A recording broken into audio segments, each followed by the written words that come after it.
I'm Mara Webster with In Creative Company, and I'm so thrilled to be welcoming back the wonderful Natasha Leggero to talk all about her current book, The World Deserves My Children, which comes out in November 15th. And I wanted to start by talking a little bit about the voice and the scope of the book, because obviously in the process of writing this over several years, your daughter's grown up. She was a baby when you first pitched the idea.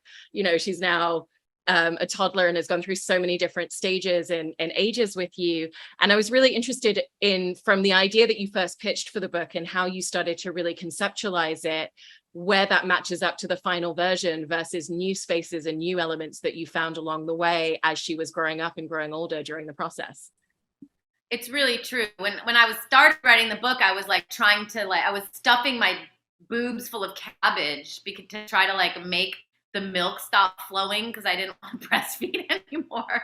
So I'm breastfeeding, and now my daughter is almost 5, and she went from having straight hair to curly hair, and she's got this huge vocabulary. And yes, it definitely shaped the book because so many new things were happening. And then of course the pandemic shaped the book as well, because I was kind of in this concentrated life with my child that I honestly that's not quite what I was planning on signing up for. I was definitely planning on outsourcing, I would say at least 40 to 50 hours a week to someone to help me so I could work. And then the pandemic happened and I didn't get to do that. So I ended up spending all of my time with my child, which was, looking back, was a total gift, because I think for families, the pandemic, in a way, I ate breakfast, lunch, and dinner at a table with my family for 2.5 years. I was not planning on doing that. And so it's just interesting, how, yes, it totally shaped it. And I think it made me a better parent. And I think it made us a closer family. So definitely things would morph and change while I was writing. Mm-hmm. And in terms of the process and the writing of it all, did you find that there were a lot of parallels to the journey of writing stand-up comedy? Because you've always been incredibly personal in your stand-up comedy. And so I was interested in the journey of kind of taking that skill set into a different narrative form, and really finding the comedic sensibility and the voice and how you wanted that energy to live and breathe on the page. Yeah. And, the thing about stand-up is it's one medium, and I think that comedy can be put into so many different outlets, and I think that the comedic idea, when you play with it, it's you just have to follow the creative energy sometimes. It could be tap dancing is what you want to start doing, and maybe you'll find a way to incorporate it with comedy if that's the medium. So I think stand-up is a great medium, and luckily I couldn't do that during the pandemic.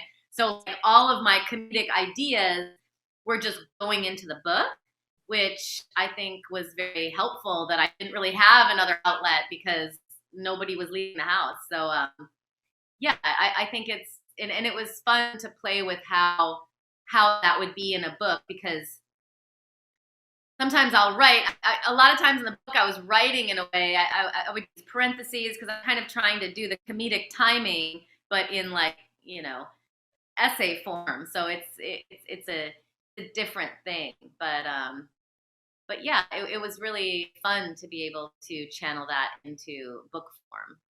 And you're bringing up there the concept of essay form, and it's kind of each of the chapters is kind of very thematic in its own way within the overall structure of the book. And within that, I was interested in how you kind of approach the idea that you're writing something that's very much about your personal experience going through IVF, going through pregnancy, self-identity, and becoming a mother, what it means to raise a child in this day and age. And at the same time, you're still tying it to larger concepts and conversations. You're kind of approaching that dialogue of, what does it mean to have a child in this day and age when we know that the climate crisis is impeding on us and the next generation may know that the world is coming to an end in their lifetime? And so how did you kind of find the balance between women getting a 9-year-old realizing that she doesn't have control of her body when she grows up? I mean, that is also part of it. Yeah. And within that, how did you approach finding how you wanted to tell very personal stories, but where and how you wanted to tie in those larger thematic discussions within the book? I mean, to be honest, it took a lot of work because, I would talk to the editor, and she would have some ideas, and I would have some ideas. And she was a mom during the pandemic too, and she was like having to move out of Manhattan, and she got a farmhouse at one point, and like I think we were both like trying to figure out how to navigate. And so, you would just, I think for me, like talking a lot was really helpful, and experiencing it, and then writing it all out, and seeing like, and talking to friends, and like, what's the most interesting way in, and anecdotes are a big part of it too, because the book isn't just about having a small child, because, my kid was like 1 through 4 when I was writing the book. But like, I have a lot of friends with teenage children, and, observing those parents' approaches, I think was really helpful and instructive. And also it's like, I don't know if before the pandemic, I think this is a post-pandemic thing, but like this, all of these Instagram moms like telling you, and some of them are doctors, and they're all telling you what to do and how to, when your kid has a tantrum, use these 3 steps. And, sometimes I would try these things and they don't work. And I'm like, who decided that there's no proof yet that this is working, that you can't say to your kid, good job. You have to say, you worked really hard on that. This is like all this like new style of parenting, but like we don't have proof yet. We don't have like 50-year-olds who are all raised like that to say like, oh yeah, they are way more successful and self-possessed. And yes, that is what we should be doing. So, I mean, and I'm sure some of it's right, but I do think that like a lot of this new style of parenting presupposes that you have nothing else to do with your day except parent. And, yeah, it's better to have your kid put their shoes on by themselves.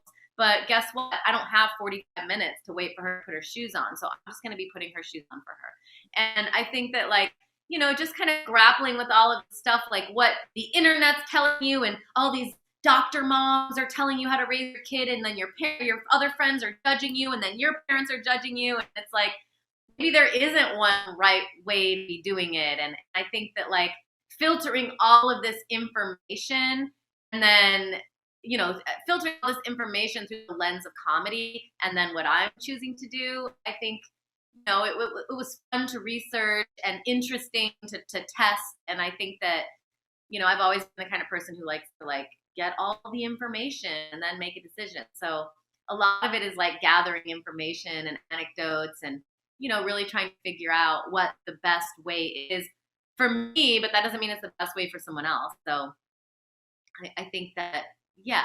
Does that answer the question? It doesn't. And with that idea as well, that there is no one specific right way to parent, you also pull upon talking about your own childhood and how your mother raised you as a single parent in a time period where it was fine to leave your kid in the car for hours. And now you can't leave your kid in the car when you go to the grocery store, and just finding those juxtapositions.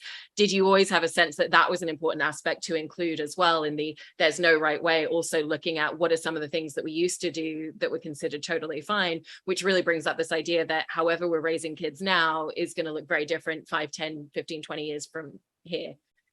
Yeah, I think I mean, I don't think it's good that we left kids in the car. I think that there was probably enough abductions and abuse that people were like, oh yeah, let's not do that anymore. So I'm glad that we don't do that, but everybody did it. But when I first had my kid, I didn't know that no one spanks their kids anymore. That's just not something, it wasn't on my radar. I was spanked and all my friends were spanked. So I just assumed you still spank your kids. But now having a precious, beautiful child, like I would never spank her. And, I think that maybe if she like ran out into traffic and I would like grab her arm and try to like show her that you don't do that or something, but I don't think I would spank her. Maybe I would yell at her or something. But yeah, it's like you really do learn a lot, and the kid teaches you too, because it's like, I don't want to teach her that if she wants someone to do something, that you hit them. That doesn't really, so I'm assuming we are evolving as a species in our parenting. So hopefully I'm part of the good part of the evolution of the parent. And in the writing of the book as well, there's obviously anecdotes that are purely comedically based, and then there's also, you know, very personal emotional trajectory of what it meant to go through IVF, what all of those hormones did, you know, what it means to be in a position of having one embryo left that's potentially going to work. And again, you know, you still deliver that with a comedic tone in those moments and in those anecdotes and stories. Did you always have a sense, as you started writing the more emotional side of the book from your own personal experience, of what that tone felt like it was going to be for you? Or was that something where you kind of played around with those sections a little bit as you were writing it? Well, like anything, once you go deep into writing an idea, things start to come to you, you know, and I think that I started to remember a lot of things, especially in like writing a chapter on my own childhood. You know, you start to remember these things, or like discipline, like how my mom disciplined me, you know, writing sentences, soap in my mouth. And, you know, it's very different what we do today. And I hadn't remembered all of those things. I emotionally, that's not really what I lead with. I'm always leading with comedy.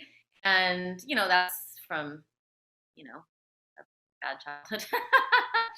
Not bad, but, you know, it's like from, you know, comedians are very specific types of people. Usually stand-up comedians have, you know, maybe didn't get enough love from one parent, and they kind of spent their whole life kind of, you know, managing the emotions of everyone in the family, and like, you know, okay, well, if everyone else is going to cry, then I have to be strong. And, you know, so you lead with the comedy for reasons from your childhood or whatever.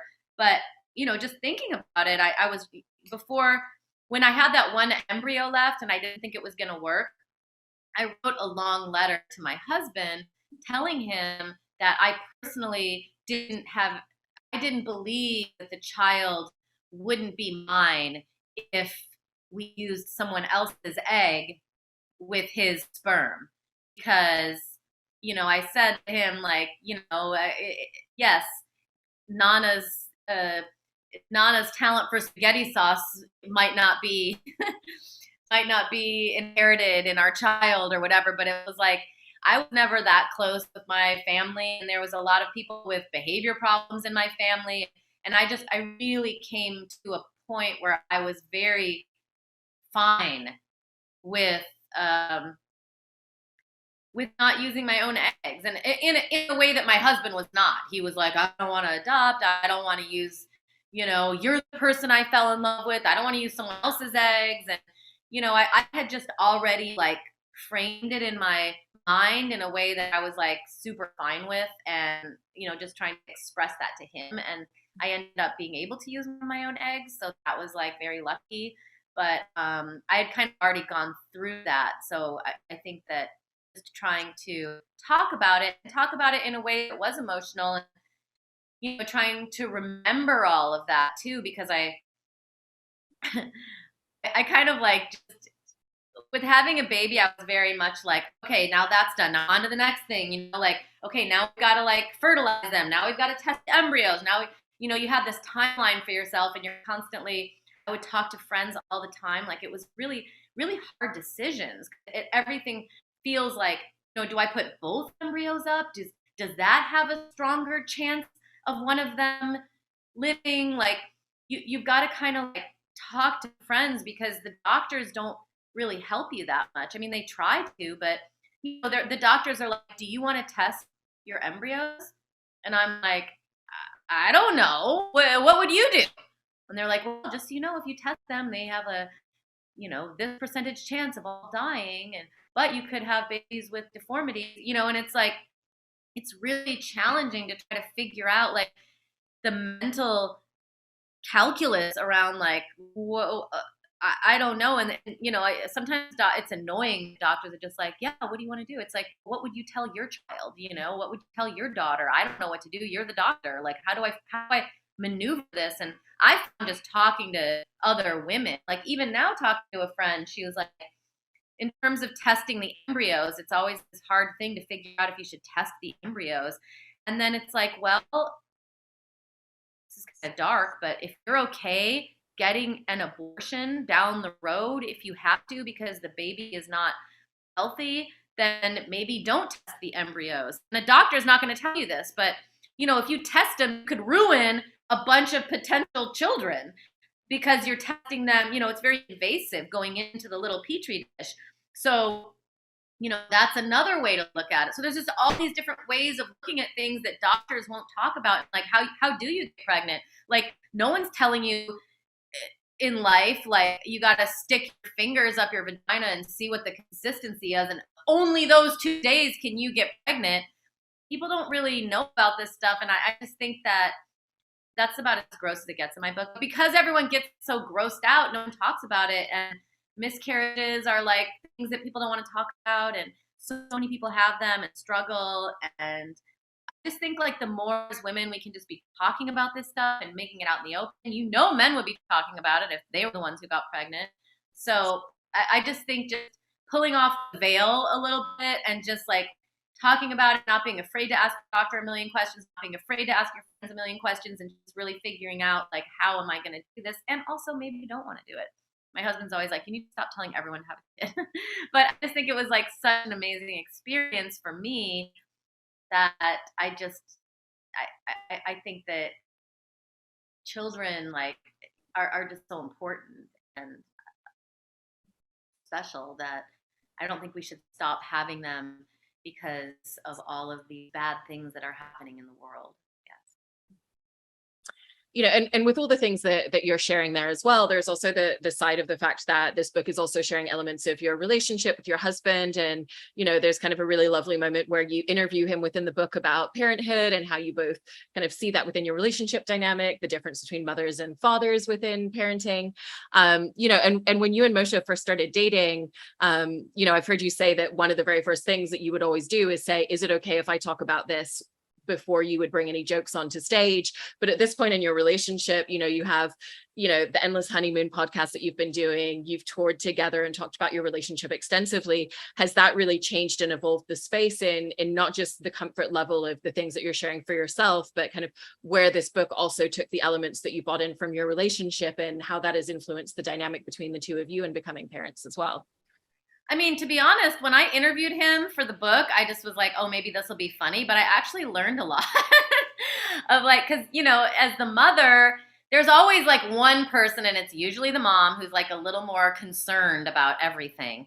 And, he kind of phrased it like, my job, his job as the father, is the chief fun officer, and like, I'm in charge, I'm the CFO. He's like, I'm in charge of like making sure the kid's having fun, which sort of butts against me trying to keep her safe. But just hearing him explain it, and also being able to witness him, like, he was not great at the baby stage, and I think that that's probably quite common with dads, because like, what's he gonna do? She needs me to survive, But seeing him put down things, his own personal things that he wants to do, sacrifice doing his stuff for her. And I see him doing that, and like, what a great dad he is. And yeah, I mean, it's that has helped, seeing him in a good light, because I think the pandemic, while it was really great for families, it was really bad for relationships. Like, we had never spent that much time together, and I never want to again, like he used to go on the road 3 days a week, and then I would go 2 days a week. And then, we would go on a vacation, and then we'd come back, and I'd be gone and he'd be gone. And, that closing in on like breakfast, lunch, dinner, like every single, grooming, eating chips in bed, not picking up after yourself, like being constantly around this all the time. Like, that was very, very challenging. So hopefully I don't roast him too much in the book for that. Because that's kind of what I was going through. That's the thing. You have to kind of like, there is a space when writing a book, because I remember when I learned stand-up, they were always saying like, you want to bring a little bit, you have all your jokes and everything you want to say, and then there should always be a little slice of the pie of like, where are you at right now? Are you in a good mood? Are you in a bad mood? Are you in a stressed mood? Like, just to make it feel present. And I do think, like, with writing the book, it was the same kind of thing. There's always a little slice of the pie of like, okay, I'm going to talk about freezing my eggs, and I'm going to talk about my husband, and I'm going to talk about, gender, and I'm going to talk about discipline, but I'm also going to talk about it through the little lens of like what I'm going through right now. So definitely the book was shaped by what was happening in my life. And when the two of you are doing the podcast together, you know, obviously there's this very kind of like improvisational, very casual feel to the conversation, but there's also kind of a real structure in place in each of the episodes and kind of thematically what you're talking about, you know, whether there's callers calling in, whether there's emails that you're reading out that you've been sent, whether you have guests, you know, that'll kind of changing and shifting the dynamic. What's the level of detail that the two of you like to map out in terms of knowing what you're going to talk about, some of the spaces that you're going to go into on an episode, versus really also just leaving a lot of the space open to whatever happens in the moment and the spontaneity? You're not going to like this answer, but I would say it's it's almost 100% whatever happens in the moment. But, you know, we've been doing it for a long time, and he's someone who's like, I don't want to know any of the questions. I don't want to know anything. Like, he doesn't want to know anything beforehand. So I'll usually just go along with him. But sometimes I like to know a little bit, you know, but there's a producer who will just set it up for us. And I think we've kind of started doing knowing nothing because that's what he likes. And it works though, because, you know, then it feels very present, and then you're not you because it's you're hearing someone talk about their problems, and then from them talking about it, you've got to come up with what's inside of you that could be a reflection or could help them. And I think that being very present in the moment for that type of thing is ideal. And in the book as well, you talk a little bit about how when you first started writing stand-up and getting into the world of comedy, and you were taking classes with Adam Barnhart, that he really was just like, you know, it needs to be your voice, and do whatever you want to kind of bring to the stage in your own personal style, and how that really opened up who you became as a stand-up comedian right from the beginning. But I also love the detailing of your first show, where you kind of wrote out all these different themes and topics, and then would write a page on each, and then kind of hone in on, okay, what really works for the show.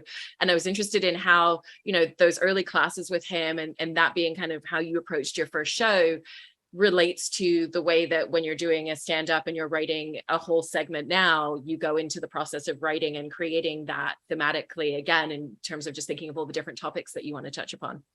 Well, one thing that happened for me with my writing that was really not a good thing was Twitter. So once Twitter happened, a lot of the comic ideas that I would take to Starbucks and write at the top of the page, and then write free form on what could be funny about it, I would just tweet it out and then never revisit it. And so that was a challenge. And I don't use Twitter that much anymore, kind of because of that. So I think, like, as a comedian, you're always changing your approach. At least I am. You're always figuring out what works for you. Even like backstage, Moshe, like when we went on tour together, I'd be backstage just kind of like shut off and just kind of sitting there writing my set list. And Moshe would be like, come on, get in a good mood. We got to go out there. Come on. And he'd always do that. And then for a while I was like, okay, and then try to do what he's saying. And then I realized, I'm like, wait a second, that's not my process. Because I would still go out there and do great. My process is just shutting off and saving it for when I get on stage in the green room, you know? And his process is like, okay, I'm going to start now. And he wants to start like being really exuberant backstage, and that's his thing. So it's like, and he never uses a set list. And I'm always doing, like, honestly, like a half hour before my show, I'm like writing tags and figuring, you know, because that's like the most concentrated I will ever be about that show is like right before it. So, you know, that's a time where I'm like really liking to focus and go over my set. And, you know, I think that like everybody's different, and the more time you spend doing something, the more time you figure out what works for you, and just being really confident in what works for you, and not letting someone else tell you like how you should be approaching it.